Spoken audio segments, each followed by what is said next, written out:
Diolch yn newyddio. Diolch yn y ti o Dduw am y fraint unwaith eto cael dod Gerdyfron. Ni'n cyflwyno'n hamser I ddofal di tywalt y lan ysbryd arnom. I ni'n gofyn hyn oll trwy enw a ceiddiant yn Harglwydd Iesu Grist. Amen. Croeso gwasanaeth ar ôl yr oedfa fe fydd na baned drws nesaf yn y neuadd. Bydd ein hoedfa nesaf pnawn Sul am hanner awr wedi 3.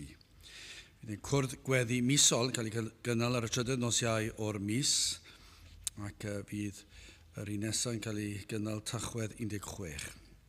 Wrth ni gymryd y casgliad gen ni aros ar ein heistedd I ganu emyn rhif 45. Diolch I ti, yr holl alluog Dduw, am yr efengil sanctaidd. Halleluia. Amen. Emyn rhif 45.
Bydd o'n darlleniad o'r Salmau, Salm 94. Salm 94 ac yn dechrau yn yr adnod gyntaf. O arglwydd Dduw y dial, o Dduw y dial ymddisgleiria. Ymddyrcha farnwr y byd, tal ei gwobr i'r beilchio. Pa hyd arglwydd y caiff yr aniwiolion, pa hyd y caiff yr aniwiol orfoleddi. Pa hyd y siaradant ac y dywedant yn galed, yr ymfawryga holl weithredwyr anwiredd, dy bobl arglwydd a ddrylliant a thetifeddiaeth ac ystuddiant, y weddw a'r diethyr a laddant, a'r amddifad a ddianeiddiant. Dywedant hefyd, ni wel yr arglwydd ac nid ystyried yw Jacob hyn. Ystyriwch chwirau anoeth ymysg y bobl, ac yn fydion pa bryd y deallwch. O'n I chliw yr hwn a blanodd y glist, o'n I wel yr hwn a luniodd y llygad, o'n I chyrydda yr hwn a gosbar y cynhedloedd, o'n I wyr yr hwn sydd yn dysgu gwybodaeth I ddyn. Gwyr yr arglwydd feddyliau dyn, mae gwagedd ydynt, gwyn ei fyd y gŵr a gyrryddi di o arglwydd ac addysgu yn dy gyfraith, I beri iddo lonydd o ddiwrth ddyddiau drygfyd, hyd o'n I chloddiau'r ffos i'r aniwiol. Cynnes ni ad yr arglwydd ei bobl, ac ni wrthyd I fe ei etifeddiaeth, eithir barn a ddychwel at gyfiawnder, a'r holl rai uniawn o galon a ant ar ei ôl. Pwy a gyfyd gyda mi yn erbyn yr hydregionus? Pwy a saif gyda mi yn erbyn gweithredwyr anwiredd? Ond ni buasau'r arglwydd yn gymorth i mi, braidd na thrigasau fe enaid mewn distawrwydd. Pan ddywedais llithrodd fy'n rhoed, dy drigaredd di o arglwydd am cynhaliodd. Yn aml der fy meddyliau o mewn, dy ddiddanwch di a lawynuchaf enaid, a fydd cyd-ymdeithas i ti a gorseddfainc anwiredd. Yr hon a lunia anwiredd yn lle cyfraith. Yn fynteoedd y deiant yn erbyn enaid y cyfiawn, a gwaed gwirion a farnant yn eog. Eithir yr arglwydd sydd yn amddiffynfa i mi, am Duw yw craig fy nodded, yn gyfe a dal iddynt ei hanwiredd, ac ei tir ymaith yn ei drygioni, yr arglwydd ein Duw a'i tir hwynt ymaith. Bydde bendith Duw ar ei air, sancta Duw. Gydewch ni nawr droi at ein harglwydd mewn gweddi. Diolch yn ei ti unwaith eto o Dduw am y fraint o cael dod ger dyfron i ni yn llawenhau am bob un cyfle ein bod yn gallu dod o flaen dorseddfainc yn gwybod bod croeso, bod derbyniad, bod gwrandawiad gan ein bod yn dod trwy enw a thrwy heiddiannau dy fab a'n gwaredwr yr arglwydd Iesu Grist. I ni yn diolch i ti am yr Efengil Sanctaidd, yn diolch i ti am dy holl roddion tuag atom. Ac o Dduw i ni yn gweddio, byddwn ni yn diolch i ti am yr hodd mwyaf gwerthfawr, i ti rhoi dy fab i ni, ac o Dduw trwy dy fab bod modd i ni fod yn blant i ti, ac i ni yn diolch i ti felly am yr Efengil Sanctaidd, ac yn gweddio Dduw o aid y hyfryd wawr ar led, ac y bydd na oleuni yn llywyrchu ar draws y ddeiar hon, ar draws ein gwlad fach ni, ac yn diolch o Dduw am y bendithion a fi, yn diolch am yr ymweliadau sydd wedi bod dros y canrifoedd, ond o Dduw i ni yn trysthau wrth i ni feddwl am ein gwlad bellach heddiw, yn meddwl am yr holl grwydro, troi cefn ac y mwyafrif llethol ddim hyd yn oed yn gwybod am hanes ein gwlad dy fod wedi bod yn werthfawr i ni fel pobl. Y mwyafrif llethol ddim yn gwybod beth yw pwrpas yr adeiladau yma capeli sydd ym mhob pentref, ym mhob twll a chornel o'n gwlad ni, yng nghanol y mynyddoedd o Dduw. I ni'n gwybod bod yna gapeli bach lle roedd dy bobl yn ymgynnull i ganu dy glodydd ac i glywed y air, ond bellach o Dduw pryn yw'r llefydd.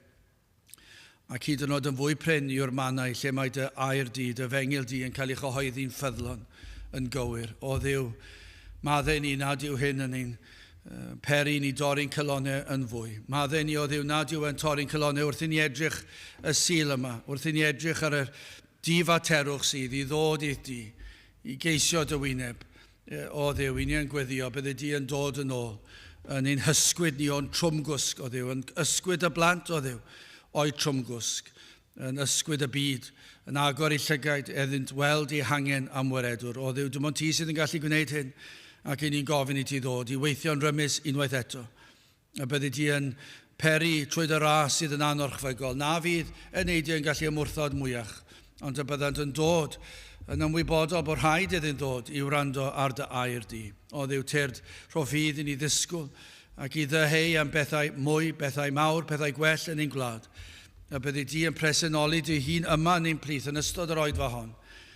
Arwain ni yn ein haddoliad, nertha ni yn ein haddoliad, cadw a bob beth i ffwrdd fydd yn rwystyr i gwir addoliad. Helpa ni o Dduw i ddyrchafu dy enw di goriwch pob enw arall. Tywallt dy lan ysbryd arnom unwaith eto, tyrd lawr un plith, diogela ni rhag ymosodiadau'r un drwg. I ni'n gofyn hyn oll felly, trwy enw ac trwy heiddiannau dy fab a'n gwaredwr yr arglwydd Iesu Grist.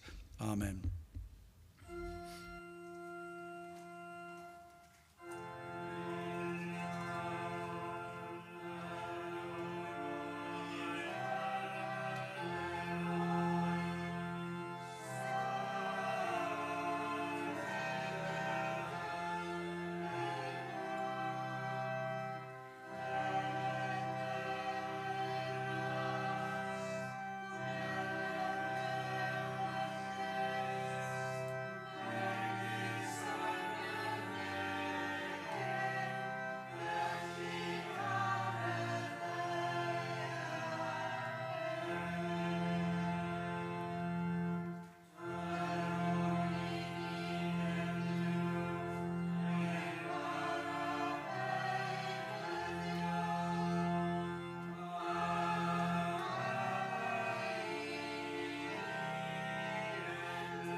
Byddwch chi'n ganu Emynau 730, tydi sy'n deilwng o Llwm Can fy'n rheo'r mawr am Dyw. Dyddoniau di o'm hamgylch maent bob awr yr wyf yn byw. 730, gewn ni sefyll i'w chanu.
Cyn i fi roed y testyn, fi'n ymddiheurio nawr os chi'n gweld byddai'n gosod fy llygaid arnach chi am gyfnod, achos dwi ddim yn gallu gweld neb bron iawn. Dwi'n dechrau gweld mwy nawr. Mae'r haul yn tywynnu ac i ni yn ddiolchgar am hynny, ac ar y pwynt hynny, i ni yn galw'r oedfa hon yn Gwasanaeth Diolchgarwch. Lot o capeli yng Nghymru yn cynnal Gwasanaeth Diolchgarwch ac yn dod â'i ffrwythau llysiau ac yn ddiolchgar i Dduw am yr holl bethau hynny. Bod ni ddim yn dod â'r ffrwythau'r llysiau, i ni yn dod â'n diolch yn ein gwasanaeth ni fan hyn. Ac i ni'n ddiolchgar am yr haul, ond mae'r rhaid fi ddweud bys ni'n licio petai na rhyw lenni fyna byddwn ni'n gallu gweld y gynulleidfa chydig bach yn well. Felly ymddiheuriadau os fyddai'n edrych arnoch chi mwy na'r arfer. Ond mae'n testyn ni'n dod o'r salmau, Salm 94 ar 8fed adnod, Salm 94 adnod 8, ystyriwch, chwi rai a noeth ymysg y bobl ac yn fydion, pa bryd y deallwch. Ac efallai bydd yn dod yn amlwg wrth i fi fynd ymlaen pam fy mod i'n dewis y testyn yma mewn gwasanaeth diolchgarwch. Wrth gwrs, mae bob oedfa efengil, a dyna'n bwriad ni bob prynhawn Sul i fod yn oedfa efengil. Yn oedfa o ddiolchgarwch, yn diolch am yr efengil. Ond fe ddyle Gwasanaeth Diolchgarwch fod yn rhan o weithgaredd bob dinas yng Nghymru, yn Mhrydain, Lloegr, yr Alban, Iwerddon, Ffrainc, yr Almaen, bob gwlad, allwch chi enwi pob gwlad. Fe ddyle pob un pentref, pob dinas, pob pentref, ym mhob gwlad ar draws y byd fod yn cynnal i gwasanaethau diolchgarwch. Fe ddyle fe fod yn draddodiad byd eang, fe ddyle fe fod yn draddodiad sydd yn parhau, pan ni'n ystyried i Dduw greu y byd ac iddo ddarparu yr hyn oll sydd yn angen rheidiol, a mwy ar ein cyfer ni. Mae yn anhygol yn diwedd. Fi'n cofio clywed gwasanaeth blynyddoedd yn ôl, a fi'n wedi aros i fi gwasanaeth yn yr ysgol gyda'r plant bach, a fe dath rhywun, dwi'n cofio beth oedd y prif neges, y neges oedd hwn siwr fod, falle doedd dim efengil yn cael ei chyflwyno yno, ond mi roedd y pwynt yma'n cael ei ddweud, roedd yn rhywbeth anhygol, dangoson nhw faint o fwyd sy'n cael ei gynhyrchu yn y byd. Ac fe wnaethon nhw gynrychioli fe gyda rhywbeth fel 8 bag. Ac rhywbeth fel hyn, os dwi'n cofio'n iawn, falle bod y ffeithiau ddim yn berffaith gywir, beth wedon nhw, bod digon o fwyd i bwydo'r byd mewn 1 bag, ond mae yna ddigon i cael ei gynhyrchu i lenwi 8 bag. Digon o fwyd i fwydo'r byd drosodd a throsodd a throsodd. Ond oherwydd gwastraff, oherwydd rhyfeloedd, oherwydd pobl yn gwrthod rhannu'r bwyd a dosbarthu'r bwyd, mae yna dylodi. Ac oedd hwnna'n wers eitha ysgytwol i'r plant, ond mae'n bwysig i ni gofio, mae Duw wedi rhoid, wedi darparu ar ein cyfer ni digonedd o fwyd i'r holl fyd. Ac fe geir yn y byd meddyginiaethau ar gyfer afiechydon o bob math. Ac maen nhw yn y coedwigoedd trofannol, ar draws y byd, mae yna bethau gellir ei ddarganfod, bydd yn helpu afiechydon. Mae Duw wedi darparu'r cyfan.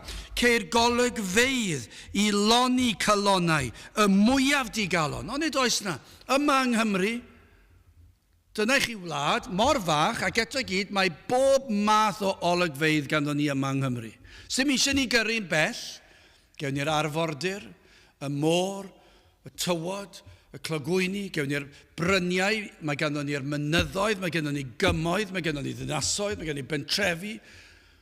Mae bob math o olygfeydd anhygol yma yn ein gwlad fach ni, i loni'n cylonau ni. Dyna i chi roddion mae Duw wedi rhoi i ni. Ceir Duw sydd wedi addo gofalu a darparu ar gyfer yr rhai sydd yn pwyso arno. Dyna fater arall i ddiolch i Dduw mewn Gwasanaeth Diolchgarwch, bod e wedi addo gofalu a darparu ar gyfer yr rhai sydd yn pwyso arno. Mae wedi addo gwneud. Mae e hyd yn oed wedi dweud ei fod yn fodlon ac yn achosi i'r haul wenu ar y digred hefyd. Mae'r haul yn tywynnu nawr. A tybiwn ni, petawn ni'n mynd lawr y lôn i'r Parc y Rhath, mae e'n llawn o bobl y mwynhau'r parc. Ar ddiwrnod heilog fel hon. Yr haul yn tywynnu. Ac y mwynhau'r oerfel efallai a'r haul, mae'n hyfryd yn diwa, gweld y llyn a'r hwyaid a'r elyrch ac yn y blaen ac y plant yn chwarae yn y parc. O, mae yna lot o... Mae Duw wedi darparu'r haul a'r rhai sydd ddim yn cadw ei ddydd hyd yn oed. Dyna chi pa mor fawr yw Duw. Mae'n achosi'r glaw lawio a dyfrio'r tŷ ar yr hair sydd yn ei gysau. Mae'n caniatáu i bobl cael llysiau a ffrwythau. Nad ydyn ni garu. Ond mwy na hyn oll, mae Duw wedi darparu ar gyfer ein hangen mwyaf. Oherwydd ein pechod, i ni yn golledig yn ôl gair Duw. Ond mae'r arglwydd wedi darparu meddyginiaeth, wedi darparu iachawdwriaeth, ac fe anfonodd ei fab Iesu Grist i ddelio â hyn. O, mae yna gymaint gennym i ddiolch amdano, does na? Mae mor drist pan mae pobl yn dod yn fyr ac yn dod i ddiolch am y llysiau a'r ffrwythau. I ni yn ddiolchgar yn ddyddiol, fe ddylen ni bob pryd fod yn diolch i Dduw am bob un darn o fwyd sydd yn mynd i'n corff ni. Ac i ddweud diolch iddo fo. Na pan ni'n dweud gras bwyd, fe ddyle fod, nid dim ond gwasanaeth unwaith y flwyddyn. Ac i ni yn ddiolchgar, ond peth bach yw hwnna o gymharu â hwn, dyma pam ni'n dod bob sil i bregethu ac i gyhoeddi am Iesu Grist, a dyna pam ddylen ni fod yn ddiolchgar. Dyna beth ddyle pwnc Gwasanaeth Diolchgarwch fod. Gymaint gennym i ddiolch amdano. A serchyn oll yn y salm hon, cawn ddisgrifiad o fyd sydd wedi ei wrthod ac sydd yn ei wadu ac sydd yn ei gysau. Yn sicr, nid oes diolch yn ei cylonau. Ac onid yw heddi yn brawf ohono. Ac mae'n drist, ond onid yw e mor drist. Y wlad sydd wedi profi mwyaf o ddiwygiadau yn yr holl fyd yw Cymru. Does dim gwlad arall wedi cael gymaint o ddiwygiadau. Ac edrychwch ar hynny, trwy gyfrwng yr iaith Gymraeg. A sawl miloedd o bobl yn siarad Cymraeg yn ein dinas ni. Ac edrychwch. Dim llawer eisiau clywed, dim llawer eisiau diolch i Dduw. Falle byddwn nhw'n fodlon mentro rhywle fod yn ddiolchgar am y pryd o fwyd o'i blaen nhw, falle ambell waith. Ond yn sicr, pryn fydd y bobl fydd eisiau diolch bod yr arglwydd Iesu Grist wedi darparu bywyd tragwyddol, iachawdwriaeth, heddwch a Duw. Dyma yw'r materion, ond mae mor drist, a mae'r salmydd yn cyfeirio at hyn, pryn yw'r bobl. Felly'n gyntaf, hoffwn ni edrych ar natur dyn, ac yn ail mawredd Duw, ac yn olaf yn drydydd her i'r pechadur. Wel, yn gyntaf natur dyn, mae'r salmydd yn gwybod dim ond un ateb sydd i'r sefyllfa y wyneba fe. Achos yr oedd yn gweld y byd yn ei wrthwynebiad tuag at Dduw. Wrth iddynt erlyd y saint. Roedd e'n gwybod, oedd y salmydd yn gwybod, beth oedd erledigaeth tuag at y saint. Ac mae'n galw ar ei Dduw ddelio â hwy. Nawr, nid yw e'n gwneud hyn o ran ysbryd talu nôl. Mae'n swndio fel dial, fel beth chi'n talu nôl. Nawr, dyw'r salmydd ddim eisiau talu'r bobl yma nôl. Dwi ddim eisiau dial arnynt yn y ffordd i ni'n meddwl dial. Os i ni'n dweud dial, i ni eisiau brifo rwy'n a talu ni nôl, neu bod nhw'n cael y gosb heiddiannol. Dwi ddim yn dod o'r ysbryd hynny. Mae eisiau gweld cyfiawnder dros yr rhai sydd yn dioddef yn anghyfiawn. Mae hwnna'n wahanol. Mae ganddo faich dros y saint.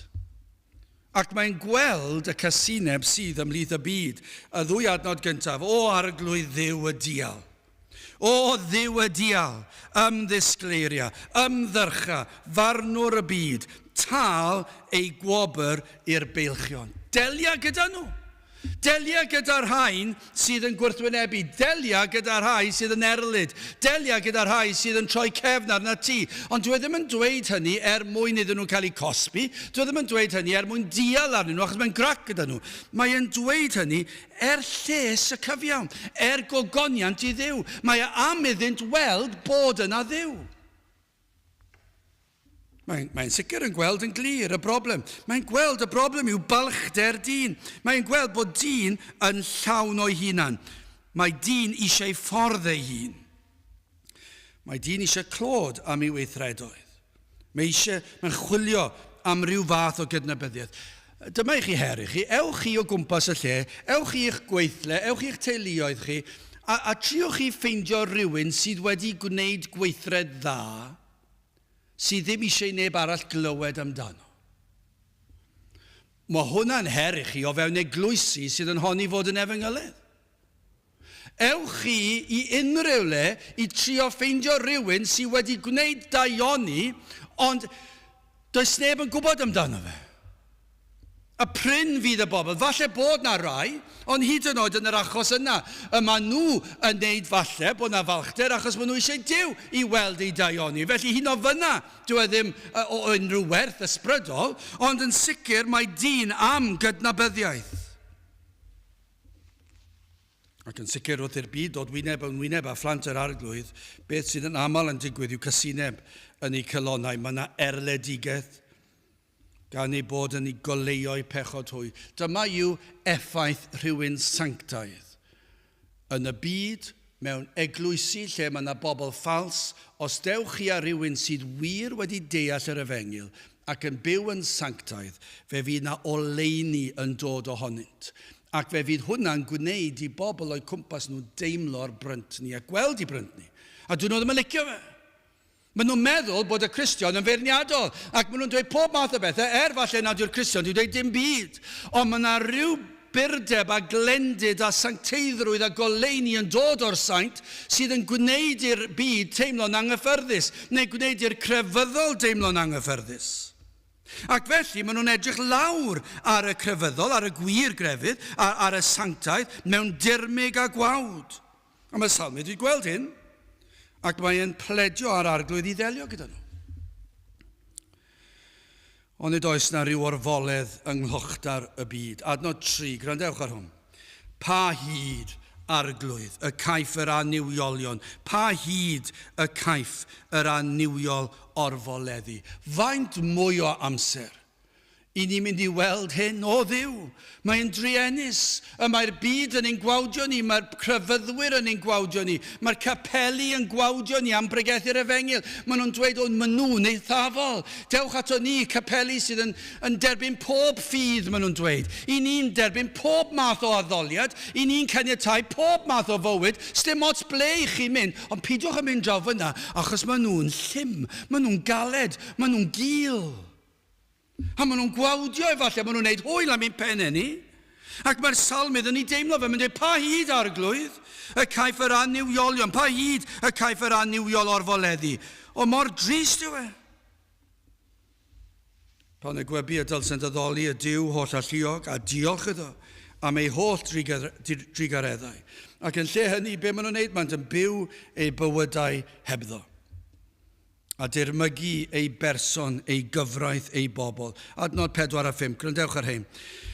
Pa hyd, chi'n gallu gweld y baich yma gyda'r salmydd, pa hyd y siaradant ac y dywedant yn galed, yr ymfawryga, holl weithredwyr anwirydd, dy bobl arglwydd a ddrylliant, a ddetifeddiaeth ac ystuddiant. Mae fel petai'n atgoffa Duw, mae dy bobl yn dioddef. Mae dy bobl yn cael ei sathru. Maen nhw'n gwneud hwyl am eu pennau nhw, maen nhw'n ei cysau nhw. Maen nhw hyn mynd yn bellach na fe welwn ni nes ymlaen. Maen nhw am eu lladd nhw hyd yn oed, neu lladd eu henw da nhw o leiaf. Ond yn sicr yn y byd di-grefydd, ceir atgasedd, tuag at y sanctaidd. Ond ymhlith y crefyddol y capelwyr, fe wel yr atgasedd yma, y casineb hyd yn oed, tuag at y sawl sydd yn credu yr efengil. O, gall rhain hyd yn oed, dyma beth sy'n drist.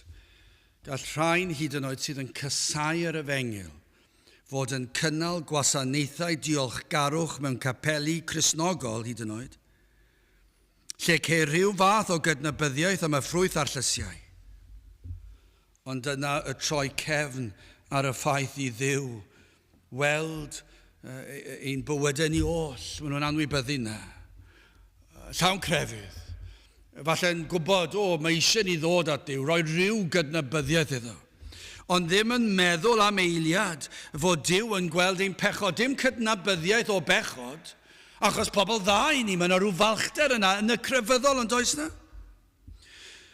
Ond bod y troi cefn ar Dduw, ac yr ffaith ei fod e'n gallu gweld y cyfan yn ein bywydau ni, pob ran ohonynt. Troi cefn ar ddarpariaeth Duw i achub dyn o'i bechod. Sawl lle heddi, neu o fewn yr wythnosau nesaf yma, a draws y gwledydd fydd yn cynnal rhyw wasanaeth diolchgarwch, ond falle na fydd yn sôn am bechod, yn sôn am Iesu Grist ac yn sôn am y groes, yn sôn am golledigaeth ac yn sôn am fywyd tragwyddol. Sawl un na fydd yn cyfeirio at hynny, ond fydd yn gyfeirio at Dduw bod e'n gariadus yn rhoi bwyd i ni, a glaw a'r hael yn tywyn ni, fydd holl beth yna, ond fydd yn dod yn fyr o dweud y peth pwysicaf oll, yr holl fwyaf rhodd o Duw i ni. Ac yna, efallai, yn cario ymlaen i fyw, bywydau llawn o hunan ac o falchder, ac nad oes neb yn mynd i ddweud oedd ni sydd i fyw. Ond nid yma yw y broblem. Nid yw y byd, nid oeddem ni o'r blaen yn gweld ein pechod, ein balchder. Dyw'r crefyddol ddim yn gweld ei balchder na'i pechod. Yr anwiredd sydd yn ein calonau ni. Ond ydyw yn wir fod dyn yn meddwl y gall wneud yr hyn y dymuno. Mae pob un dyn y cwrddwch chi siwr o fod yn meddwl bod ganddyn nhw'r hawl i ddod i ryw safon maen nhw'n hapus ag e. Hyd yn oed y crefyddol. Fe fydda nhw yn creu rhyw dduw yn eu meddyliau nhw sydd yn mynd i dderbyn pob peth maen nhw yn ei dymuno. Mi fydda nhw wedi penderfynu beth sydd yn iawn a beth sydd ddim. Bydd na ryw foesau, ond nhw fydd yn penderfynu beth sydd yn iawn a'i ffeidio. A wrth i'r blynyddoedd fynd ymlaen, mae'r safon o foesoldeb yn dirywio. Mae beth sy'n dderbyniol heddi, doedd ddim yn agos i fod yn dderbyniol blynyddoedd yn ôl, ac mae e bron iawn yn swyddogol derbyniol i gael pob math o anfoesoldeb. Ond hyd yn oed hanner canrif yn ôl, doedd e ddim na, ac i ni'n meddwl bod ni wedi datblygu gymaint. Ond mae pob un yn dod at ryw lefel ei hun. Y digrefydd a'r crefyddol. Fydd na lawer o bobl crefyddol yn derbyn pob math o bethau ac maen nhw'n hapus ag e, achos maen nhw wedi creu i crefydd ei hun. Yn sicr, dyma beth mae'r salmydd wedi gweld yw, mae ei Duw nhw yn fyddar ac yn ddall i lot o bethau. Ond nid yw'n wir, i ni'n gallu dweud hyn ambell waith, i chi'n dweud, dwi ddim yn gwybod sy'r person yn drwmu cliw a'i peidio, neu yn drwmu cliw ar gyfer ambell beth. Falle pan mae'r plant yn crio yn ganol y nos, falle gallech chi dweud, wel dwi'n credu o chi wedi dewis peidio clywed. Pryd ni falle. Achos nad oedd angen codi i fynd i sort o plant mas. Fydda gŵr neu'n dweud oedd y wraig neu'r wraig oedd y gŵr. Rhyw ddetholiad o pryd dwi'n mynd i glywed. Nawr wrth gwrs, mae yna drwm eich cliw go iawn yn does, lle chi ddim yn gallu clywed. Ond mae yna rhai pobl yn dweud bod yna rhyw ddetholiad o beth i ni eisiau clywed yna i'w glywed e. Neu beth dwi'n fodlon gweld a smalio mod i heb gweld dim byd arall.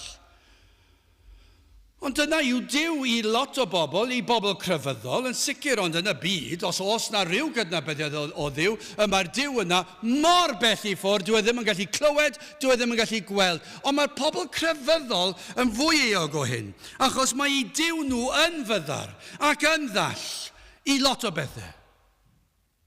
Neu gallech chi dweud fel hyn, mae ei Duw nhw yn wincian at bechod ac yn cyfiawnhau bod angen rhaid cael rhyw fath o ryddid i wneud ambell i beth. Mae pobl yn dweud, mae rhaid i ni fod yn hyblyg. Rhaid i ni ganiatáu i'r ifanc arbrofi.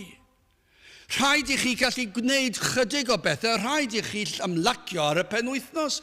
Rhaid i chi gallu mynd allan ac boddi eich tristwch.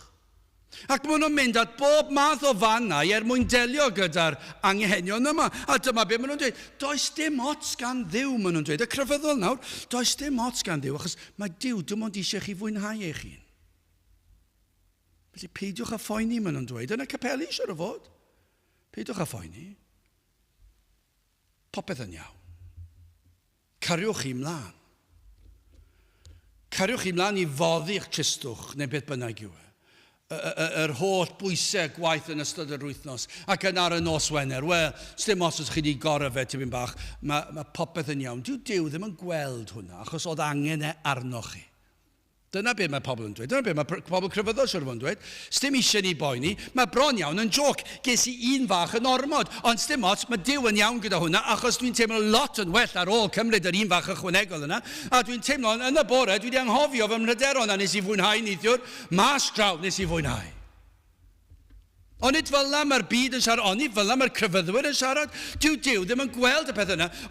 Chi'n sôn am rhyw dduw heiarnaidd o'r oes Victoria, ac mae hwnna'n dduw llym caled. Ond dyna yw Duw y Beibl. Mae'r salmydd wedi weld e. Adnod 7. Dywedant hefyd, ni wel yr arglwydd. Ac nid ystyria Duw Jacob hyn. Peidiwch â phoeni, gewch chi wneud be bynnag chi eisiau. Peidiwch â phoeni, nid yw Duw yn gweld. Duw ddim yn gallu clywed y peth yna. Sdim eisiau chi boeni am y peth yna. Gewch chi gario ymlaen a mwynhau ac ymlacio, achos mae'n llesol mae eisiau bawb i ymlacio ti'n mynd bach. Credant, os yw Duw yn bodoli, yna mae e'n byw rhyw bellter mawr i ffwrdd, nad yw yn sylwi. Ac nad oes ots beth maent yn ei wneud. Yn sicr, ti a dyn i'w meddwl, cyn belled fod y drws yng nghlô. Ni wel neb. Nad yw Duw yn gweld chwaith, a pha ots os ydyw. Ond dyna beth yw'r broblem. Mae'r byd heddi yn meddwl gallu gwneud unrhyw beth sy'n ôl drws caeedig, achos neb yn ei weld. Wel, bron iawn allech chi ddadlu'n wahanol heddi, mwyafrif falle ddim yn poeni os yw'r drws yng nghlô neu'n agored. Ac y gwel pawb beth maen nhw'n wneud. Mae yna rhyw fath o hyder a balchder mewn pechod. Mae yna rhyw elfen o ddathlu pechod. I ni'n byw mewn oes sydd yn dathlu pechod. Ac felly dyw e ddim hyd yn oed tu ôl drws caeedig mwyach. Ac maen nhw'n meddwl nawr, wel, does dim ots gan Duw. Sdim ots, hyd yn os dwi'n mynd i'r capel a fy mod i'n byw gweddill yr wythnos fel Emynau. Sdim ots os fydda i'n neud hyn a'r llall. Sdim ots am hynny, achos dydy Duw ddim yn ddiw mor heiarnaidd a hynny. Dwi ddim yn ddiw mor llym a hynny. A nod 8, ystyriwch, dyma beth mae'r salmydd yn dweud, ystyriwch chwirae o anoeth ymysg y bobl ac yn fydion, pa bryd y deallwch, pryd i chi mynd i ddeall. Mae'r baich yma gan y salmydd. Mae'n dweud, pryd i chi mynd i ddeall, deffrwch, ystyriwch, meddyliwch. Chi yn fydion, y ffyliaid yn fydion. Neu, os ych chi eisiau edrych ar gyfeithiad arall, bydden nhw'n dweud hyn, rhai sydd yn ymddwyn yn anifeilaidd. Fel creaduriaid gwyllt, yn byw yn ôl eu chwantau, yn dilyn eu dewisiadau eu hunan ac nad oedd hawl da neb i gwestiynu'r peth. Ond nid yw hwnna'n ddisgrifiad o'r oes yma? Am her, ystyriwch pryd i chi mynd i ddeall, ystyriwch hyn, gweddiwch ar ei Dduw ddangos i chi eich pechod, eich gwir gyflwr. Dyna yw baich y salmydd fan hyn. Mae e'n gofyn ydyn nhw, o na newch chi ystyried y peth. Dyma chi her, gweddiwch. Dychmygwch petai na bobl o'r tu fas yn dod mewn heddi. Neu rhywun sydd yn gwrando ar y we. Dyna chi her byddwch chi'n rhoi ydyn nhw. Gweddiwch y gweddi yma, o Dduw, os oes na Dduw, achos bydd y llawer ddim yn credu bod na Dduw. Ac dweud, gweddiwch hyn, os oes ti yno, dangos i mi fy mhechod. Dyna chi her, os oes na rhywun sydd yn gwrando ar y we. Rhyw blentyn i rhyw deulu sydd yn gorfod gwrando, dwi ddim eisiau bod na. Efallai yn y cartref nawr yn gwrando am yr cyfrifiadur ymlaen, am yr oedfa ymlaen, ac i chi yno, falle yn blentyn yn ei arddegau, neu falle yn 20, 30 hyd yn oed. Neu falle bod yna dad neu fam a bod y plentyn yn gwrando. Ac i chi'n llawn balchder a llawn atgasedd ar Dduw. A ddim am plygu iddo fe. Wel, dyma chi her i chi. Ac atybiwn ni fydd na lawer ddim am wneud achos yn ofni os oes na Dduw. Beth os wneud ateb yn weddi. Ond dyma chi her, gweddiwch, dangos i mi fy mhechod. Cos dyna be mae salmydd yn gofyn, ystyriwch. Pryd y deallwch, chi ffyliaid. Gweddiwch y bydd Duw yn dangos i chi eich cyflwr, iddo ddangos i chi'r hyn sydd yn wir amdanoch, eich bod wedi dod yn fyr o'i safon, ac i chi mynd i fod yn atebol ger ei fron neu rhyw ddydd. Gweddiwch hynny. Am fan cychwyn i rai sydd yn gwrando, ac efallai sydd yn llawn balchder ac atgasedd tuag at yr yngfengil. Gweddiwch hyn, o Dduw graslon, agor llygaid fy enaid i weld fy angen am grys. Dyna i chi her. Dyna i chi sialens i chi. Dyma be mae salmydd yn dweud, ystyriwch.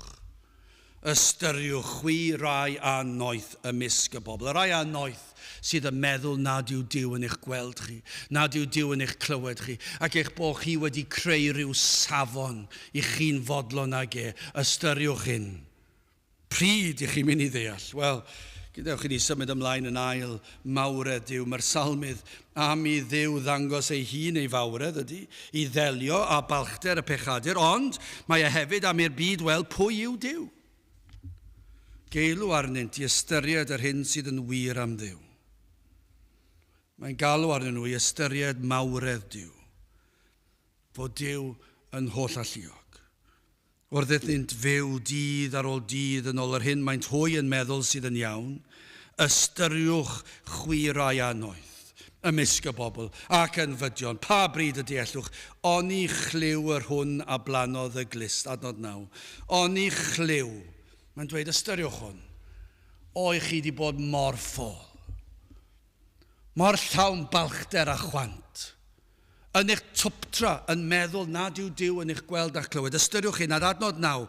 Oni chliw yr hwn a blanodd y glist.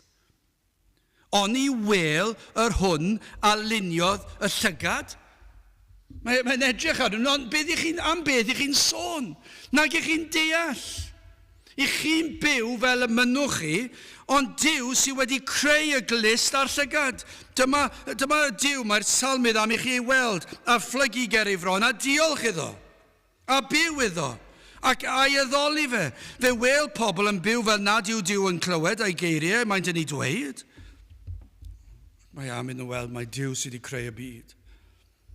Ef sydd wedi creu'r haul, ac fe sy'n anfon y glaw.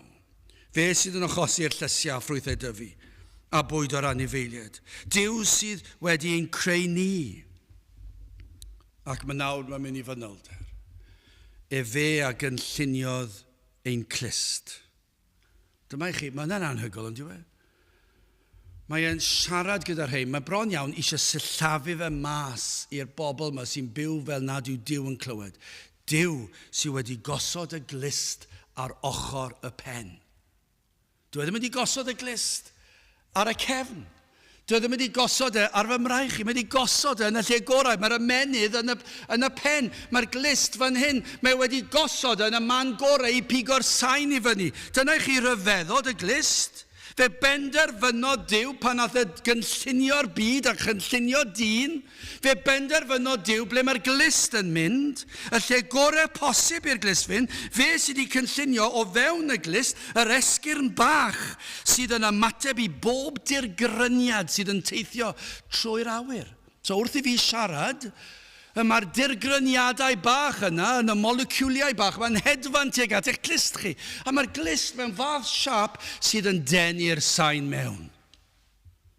Ac mae'r dirgryniadau yn peri rhywsut, dwi ddim yn deall sut. I ysgwyd y gwell bach yn y glist, a mae'r esgyrn bach, a rhywsut mae'n anfon neges i'r ymenydd sydd yn peri bod fi yn clywed. Dyna chi anhygoel. Mae'r glist yn anhygoel. Y Duw sydd wedi cynllunio'r glist. Ac mae'r byd yn meddwl nad yw Duw yn gallu clywed ei dirmig, ei geiriau gwag, ei celwydd, ei casineb. Maen nhw'n byw fel betai Duw ddim yn mynd i glywed celwydd. Mae e'n clywed y geiriau celwyddgar, mae e'n ei deall nhw, ac mae e'n gwybod popeth amdanyn nhw, ac fe fyddwn ni'n atebol amdanyn nhw. Ond maen nhw'n byw fel betai Duw ddim yn mynd i clywed y celwydd. Nad yw Duw yn clywed y trafodaethau yn yr amryw llywodraethau ar draws y byd. Meddyliwch chi nawr, sawl lle mae yna lywodraeth, falle heddi, falle fori, sydd yn dod mewn rhyw stafell fawr bwysig iawn yn datrys rhyw broblemau mawr. Cynllunio rhyw ddeddfau sydd yn groes i gyfraith Duw. Yn gwneud penderfyniadau fydd yn dod â dioddef mawr i bobl. Ac yn cynnal eu cyfarfodydd nhw. Y rhai dydd yw heb foesau, fel nad yw Duw yn eu clywed nhw. Ond dyma beth sy'n anhygoel. Lawr yn y bai, yn y Senedd, yn Lloegr, yn yr Alban, yn Iwerddon, draw yn wledydd y byd sydd yn llawn rhyfeloedd, y mae Duw yn clywed pob un gair gan yr arweinwyr. A mae'n deall i cymhellio nhw. Fe glyw'r cyfan. Fe'ch clyw chi yn eich balchder, chi'n bersonol. Fe'ch clyw, fe fydd yn deall y casineb sydd ganddoch chi tuag at ei bobl hyd yn oed. Nid yn unig hynny. Mae'n dweud fan hyn, i Dduw gynllunio a chreu y llygad. Am ryfeddod yw'r llygad. Sydd yn peri fod yr ymenydd yn gallu dirnad yr hyn sydd o'i flaen. Ac yw'n anhygoel. Dwi ddim yn deall sut mae'r llygad yn gweithio. Ond rhywsut mae yna rhyw ddarlun sydd benni weired yn y cefn. A rhywsut mae'r ymenydd yn ei droi yn ôl. Dwi ddim yn deall yna. Ond pan dwi'n agor fy llygaid yn y bore, dwi'n gallu gweld popeth. Mae'n anhygoel yn dweud. Dwi'n gallu gweld prydferthwch, dwi'n gallu gweld peryg, dwi'n gallu gweld y cyfan. A mae Duw wedi creu y llygad. Ond bod yna lawer yn meddwl nad yw Duw yn gweld yr hyn maent yn ei gwneud. Ac mwy na hynny, fe wel Duw yr hyn yr ydych yn breuddwydio amdano. Mae'n mynd ymhellach na bod Duw yn gweld beth sydd yn digwydd. Bod yna lawer o beth yn digwydd tu ôl drysau caeedig, mae yna lawer o beth yn digwydd tu allan yn yr agored. Ac maen nhw'n meddwl bod Duw mor beth nad oes ots. A maen nhw wedi penderfynu Duw cariad Duw, a maen nhw wedi troi'r gair cariad i Duw chwant, bod yn dderbyniol i wneud be bynnag i chi moyn. Maen nhw wedi dod ar safon mor isel, maen nhw'n meddwl nad oes ots gan Dduw. Dyna be mae'r salmydd yn torri galon amdano. Ac mae'n galw ar ei Dduw, o Dduw tir nôl, dangos i'r hain dy fod hi'n Dduw, ac sydd yn clywed popeth ac yn gweld popeth. Ond mwy na hynny, mae'n gweld eich breuddwydion chi hyd yn oed, eich meddyliau chi, eich cymhellion chi, ac mae'n deall y cyfan. Nid oes cam glywed gan Dduw. Nid yw Duw yn meddwl ei fod yn gweld rhywbeth a dwi ddim wedi weld. Dwi ambell waith pan dwi'n cerdded ar y mynydd yn y bore ac dwi'n gweld rhywbeth draw fyna, dwi'n meddwl mae ci yw e. A dwi'n bryderus achos mae'r cwn sydd gyda fi, gen i, mae un o'n nhw ddim yn licio cwn eraill. Ac dwi'n dechrau mynd braidd yn bryderus. A wedyn wrth fi agosau, dwi'n gweld nid ci yw e. Dwi'n gweld mae craig yw e. Gyda gwair wedi tyfu drosto. Ond o'n i'n meddwl mae ci arall oedd e.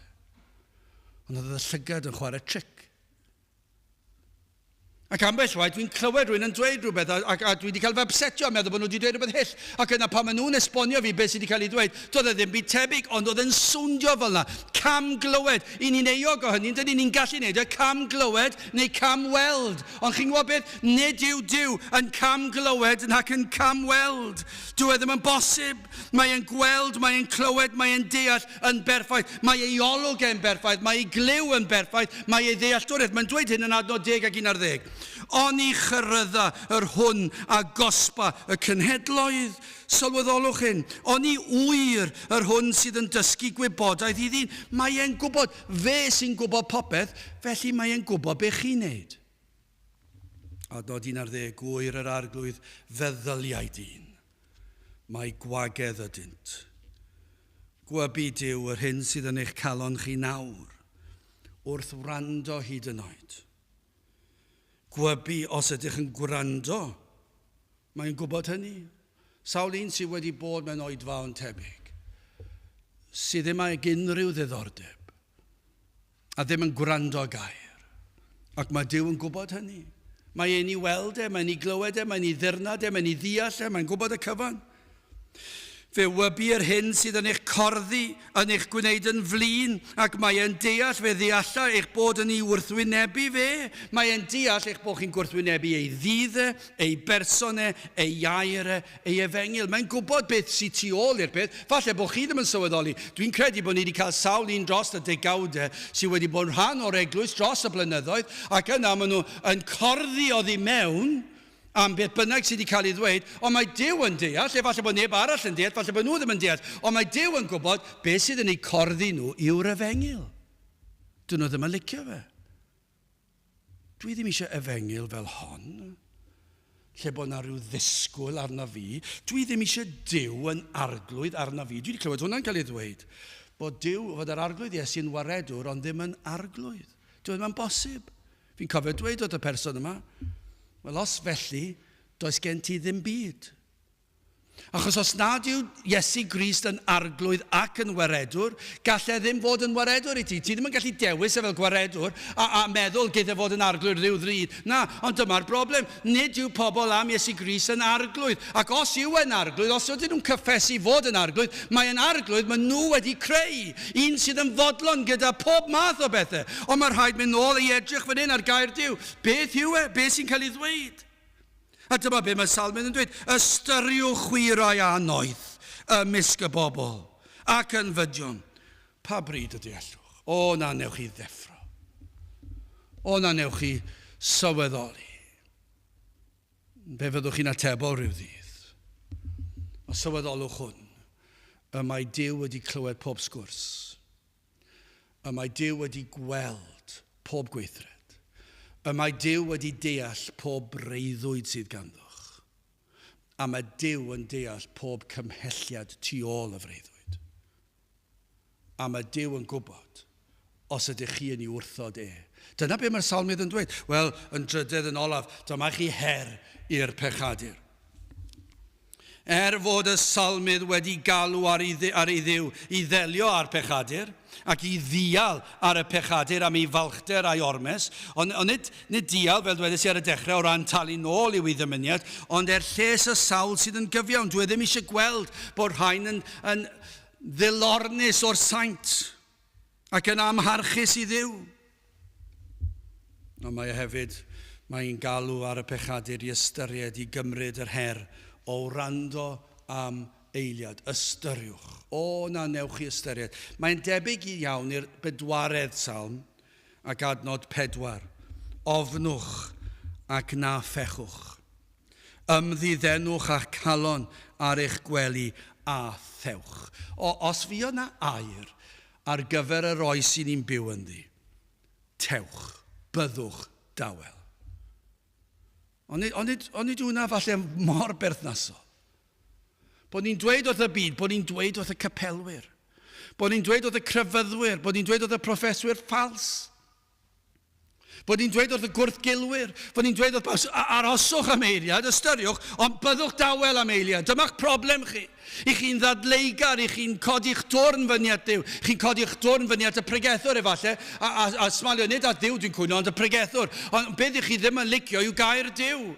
Ac felly chi'n codi'ch dyrnau fyny at y pregethwr. Ac i chi ddim eisiau clywed yr efengil yma, ond be mae'r salmydd yn dweud, ofnwch ac na phechwch, ac ymddiddenwch a'ch calon ar eich gwely a thewch, byddwch dawel am eiliad.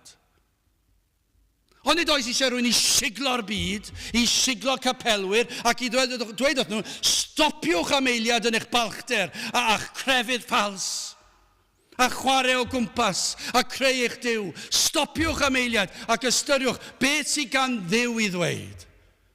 Ac efallai bod chi'n cymryd yr her, bod chi yn gweddio, o Dduw, maddau i mi fy malchder, maddau i mi fy nghrefydd, maddau i mi nad ydw i wedi ystyried y air. Ac os ydw i'n anghywir, dangos i mi fy mhechod, dangos i mi Iesu Grist. Dyna chi her i chi. Ystyriwch yr hyn sydd yn wir am Dduw ar eich gwely pan ceir llonydd o sŵn y byd. Ystyriwch fod Duw wedi creu y byd yn llawn bendithion i ni. Yn ein gwasanaethau diolchgarwch, gadewch ni edrych heibio'r llysiau a'r ffrwythau, bod ni'n cofio diolch ac yn meddwl bod na Dduw sydd wedi creu rheini. Ond mwy na hynny, i fi ystyried person Duw, ei fawredd, ei gariad, ei drigaredd, ei ddarpariaeth, nid yn unig ar gyfer y corff, ond ar gyfer yr enaid. Ystyriwch fod Duw yn gweld a chlywed a deall pob dim amdano. Gwrandewch, ceisiwch ddeall. Gofynnwch i'r arglwydd eich dysgu, i helpu i chi ddeall. Ei fod e'n mynd i farnu eich pechod. Dyna beth sydd eisiau chi ddeall. Gofynnwch iddo fe helpu i chi ddeall fe fyddwch chi yn atebol rhyw ddydd. Pwy bynnag i chi.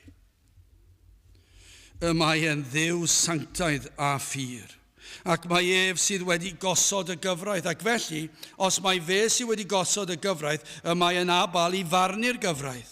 Ac felly ystyriwch ein bod ni oll wedi dod yn fyr o'i gyfraith, o'i safon. Ond ystyriwch hyn, dyma beth mae salmydd am i ni sylweddoli, ystyriwch y Duw sydd wedi creu y gyfraith. Ystyriwch y Duw sy'n mynd i farnu'r gyfraith yn eich bywyd chi. Mae'n mynd i eich gosod chi ochr yn ochr ar gyfraith. A mae'n mynd i ofyn hyn. A ydych chi wedi byw i'w ogoneddu fe? Ac yn syth i chi wedi eich condemnio. Ydych chi wedi caru'ch cymydog fel chi eich hun? Yn syth yr ydych chi wedi eich condemnio. A fydd yn mynd trwy'r holl gyfraith. A fyddwch chi'n cael eich condemnio ar bob un o hyn os yn allanol i chi meddwl bydde'r rhywun yn gallu meddwl, wel, dyn nhw ddim o'r ddrwg â hynny. Ond mae Duw yn gweld y galon ac mae'n gweld pa mor frwnt a mae'r gair Duw yn dweud wrthyn ni, mae'n gorau ni fel bratiau bydron. Ac felly mae'r Duw sydd wedi gosod y gyfraith yn mynd i farnu nôl y gyfraith. A dyw e ddim yn gwneud camgymeriadau. Mae e wedi clywed, mae wedi gweld, mae wedi dirnad y meddyliau. A mae'n gwybod y cyfan. Adnod 22. Dyma beth sy'n eisiau ni ystyried. Yn wyneb hyn oll, os ych chi'n gweddio'r weddi, o Dduw graslon, dangos i mi fy angen, dangos i mi fy mhechod. A bod Duw yn ateb eich gweddi. Adnod 22. Eithir yr arglwydd sydd yn amddiffynfa i mi, am Duw yw craig fy nodded. Dyna chi gobaith yr Efengyl. O, mae'r salmydd yn gwybod ei ddyletswydd i ddiolch i Dduw am ei fawredd, ei greadigaeth, ei ddarpariaeth ar ein cyfer ni. Ond mae am i chi ystyried hyn, mae Duw wedi darparu amddiffynfa ar ein cyfer ni. Dyna be mae am i chi weld, dyna beth oedd yn lloni'r salmydd. Mae'r salmydd am chi sydd yn neud hwyl am ben y cryfyddol a'r sanctaidd. Chi sydd yn meddwl gewch chi greu rhyw grefydd eich hun. Chi sydd wedi troi oddi wrth y gwir Efengyl. Ystyriwch hwn, mae Duw yn gweld ac yn clywed ac yn deall pob dim. Ond ystyriwch hwn hefyd, pan fyddwch chi'n gweld eich pechod, mae wedi darparu lle i chi ffoi. Mae wedi rhoi amddiffynfa i ni sef Iesu Grist, darparodd graig i ni sefyll yn gadarn arni. Yn wyneb ein holl bedreddi, a'n holl falchder, ein holl anffyddiaeth, ein herio Duw wrth i ni godi dwrn ato, a dweud nad oedd yn gallu gweld ni'n anclywed ni, serch hyn, Ioan 3:16. Canis felly y caro Duw y byd, fel yr hoddodd e fe, ei unig anedig fab, fel na choller, pwy bynnag a gredo ynddo ef, ond caffael ohono fywyd tragwyddol. Allen ni newid y salm. Eithir yr arglwydd sydd yn amddiffynfa i mi, neu allen ni newid geiriau Ioan, canis felly caro Duw y byd fel yr hoddodd e fe, amddiffynfa i ni. Yn ei fab Iesu Grist. Dyna be mae am i chi ystyried. Fe ddarparodd Duw y tad ei fab, fel y byddai'n dod ac fe fyddai'n cyflawni'r gyfraith yn eich lle. Mae Duw wedi rhoi y gyfraith i ni, ond mae wedi gweld nad ydyn ni yn deall, ond mae Duw yn deall, fe fydd yn barnu, ond mae wedi rhoi ei fab i ni sydd wedi cadw'r gyfraith yn ein lle ni. Byddai'n cymryd hefyd ein cosb ar y groes yn ein lle ni, am fethu cadw ei gyfraith. Dim syndod fod yn galw'r arglwydd Iesu Grist yw'r graig, yw y noddfa, y guddfan o farn Duw. Mae yna le i guddio o farn Duw, o Dduw sydd wedi clywed ac wedi gweld popeth dwi wedi wneud. O, fi'n siŵr bod yna lot o bobl dwi'n nabod. Fydd gyda rhestr o bethau dwi wedi dweud neu wedi wneud sydd yn anghywir. A siwr o fod bod lot ohonyn nhw'n gywir. Ond does dim ymfalchio yn hynny, a fe ddylir fod e di farhad am bob un o'r rheini. Ond dyma beth yw cysur y Cristion, yw fod Iesu Grist yn amddiffynfa i ni o'r gyfraith. Ni fydd condemniad. Dyna beth mae'r salmydd am i ni weld. Mae am i chi weld eich pechod ac fod Duw yn gweld y cyfan. Ond mae am i ni weld hefyd dewch at Grist. Mae'n amddiffynfa i ni o'r gyfraith, o'r gosb, o'r barn. Mae'n noddfa i ni, mae'n guddfan i ni. Ac felly mae'n gweiddi mas dewch at yr amddiffynfa yma, dewch ato. Ond nid oes na ddewid yng ngair Duw yn Ioan 6:37. Yr hyn oll y mae'r tad yn ei roddi mi, a ddaw ata fi, a'r hwn a ddel ata fi, nis bwriaf ef allan ddim.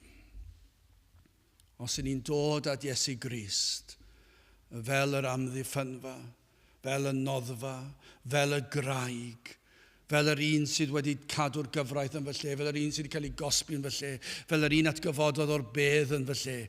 Os ni'n dod ato ef, ni fydd yn ein bwrw ni ffwrdd, ni fydd yn gwrthod. Dyna sy'n mor gyffroes i'r salmydd. Dyna pam yn dweud ystyriwch y peth. Mae mor anodd yn diwedd, achos diw'r byd ddim am glywed.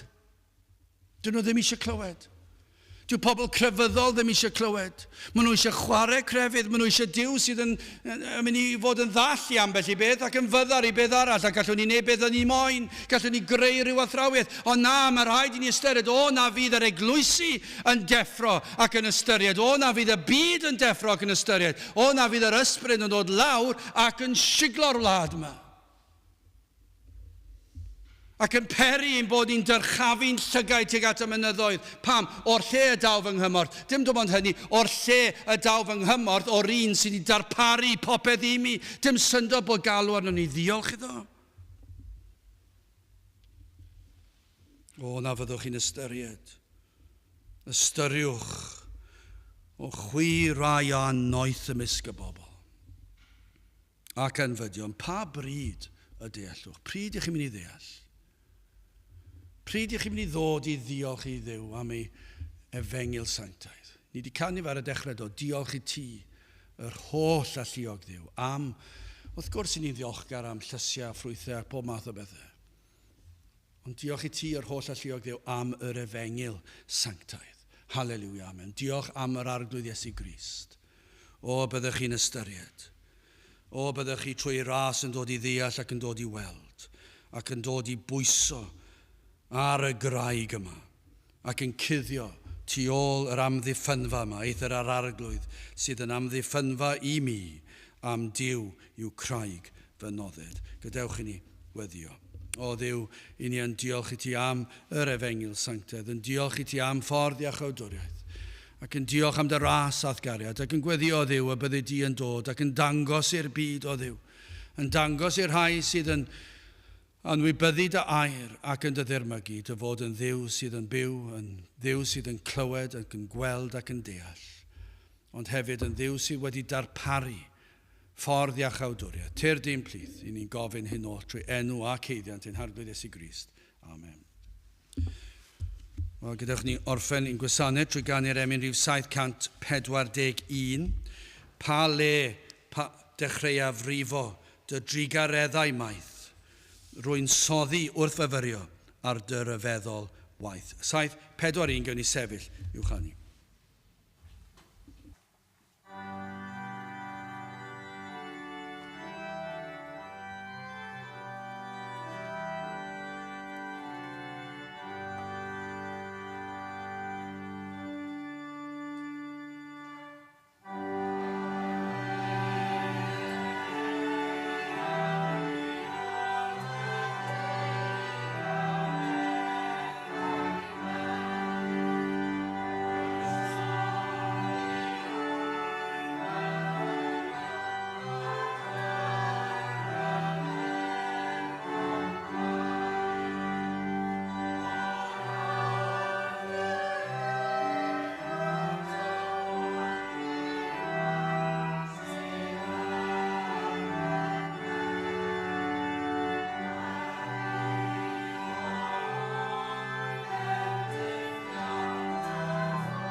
A nawr bydd wedi ras ein harglwydd Iesu Grist a chariad Duw, a chymdeithas yr ysbryd glân fod gyda chwi o'r hyd byth.